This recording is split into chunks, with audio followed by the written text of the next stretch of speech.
World War II, one of the most tragic wars anyone has ever seen, with a death toll of around 75 million people, civilians and soldiers alike. But it is also filled with incredible acts of bravery and names that should go down in history. One of these names being Doris Miller. Born on October 12, 1919 to Henrietta and Connery Miller, he lived in Waco, Texas for most of his life, and thanks to the actions of A. Philip Randolph and FDR, he was able to join the Navy and was assigned to the messman branch. I do know that they were segregated.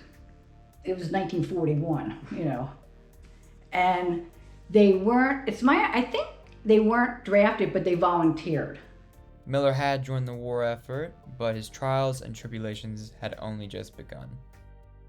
Basically, from what you could see on the news when they showed you pictures of the Pearl Harbor getting bombed, that's basically how I remember it. And as previously said by Mr. Farmer, on December 7th, 1941, Pearl Harbor had been attacked by the Japanese forces. Doris Miller had just finished serving breakfast and was moving on to laundry when he got ordered to go assist the West Virginia and their captain, who was mortally wounded along with several other soldiers. The ship had been struck by 9 torpedoes and 2 bombs.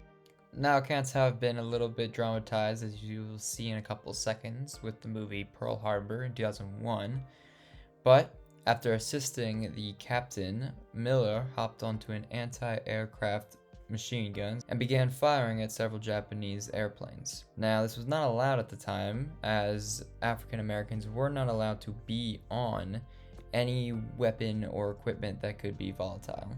And yet Miller bravely disobeyed that rule, and after he took down 2 Japanese airplanes, he assisted several other wounded soldiers off the boat.